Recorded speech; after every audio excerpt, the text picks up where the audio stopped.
9 मई case के पहले 10 मुजरिमान को इंसदाद दहशत गर्दी की अदालत से सजाएं सुना दी गईं। नाज़रीन, सजा याफ्ता मुजरिमान में आबिद महमूद वल्द मोहम्मद साकिब साकिन इस्लामाबाद, एहसन अय्याज वल्द मोहम्मद अय्याज साकिन इस्लामाबाद, नईमुल्ला वल्द अब्दुल कादिर साकिन बाजोड़ शामिल हैं। इसके अलावा मतीउल्लाह वल्द अमीर खान रावलपिंडी, शौकत वल्द फजलदाद इस्लामाबाद, जाकिरुल्लाह वल्द बिस्मिल्लाह खान बाजोड़ भी शामिल हैं। जराये के मुताबिक सजा याफ्ता 10 अफराद में 4 अफगान शहरी भी हैं जो पाकिस्तान के मुख्तलिफ इलाकों में मुकीम थे, जिनमें दाऊद खान वल्द हाजू खान, यूनुस खान वल्द खान मोहम्मद, एहसानुल्लाह वल्द जियाउल हक, लाल आगा वल्द खान आगा शामिल हैं। याद रहे, मुजरिमान की सजा में 6 साल तक कैद और जुर्माना शामिल है और कुल 17 मुजरिमान के खिलाफ 10 मई को FIR 626/24 दर्ज की गई थी। जराये के मुताबिक नामजद मुलजिमान में से एक मुलजिम को बाद तफ्तीश बरी कर दिया गया। 6 मुजरिम रूपोश हैं जबकि 10 को सजाएं सुना दी गई हैं। रूपोश मुजरिमान के नाकाबिले जमानत वारंट गिरफ्तारी जारी और गिरफ्तार होते ही अदालत में पेशी का हुक्म दे दिया गया।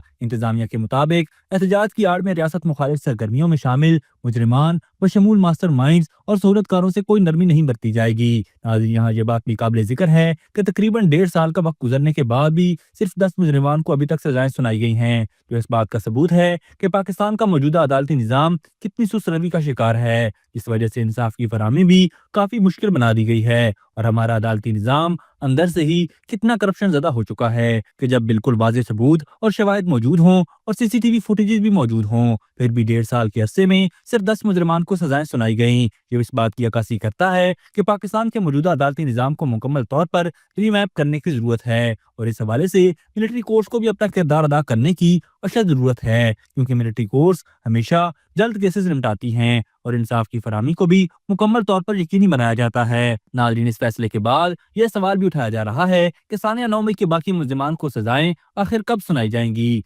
जिनके हवाले से मुकम्मल शवाहिद, बवाए CCTV फुटेजेस सब मौजूद हैं। अभी तक के लिए सिर्फ इतना ही। मजीद दिलचस्प और ताज़ा तरीन खबरों से आगाह रहने के लिए हमारे चैनल इस्लामाबाद इंसाइडर को सब्सक्राइब करना मत भूलिए। और अगर हमारी ये वीडियो आपको अच्छी लगी है तो इसे लाइक कर दें और अपनी कीमती राय का इजहार नीचे दिए गए कमेंट सेक्शन में ज़रूर करें।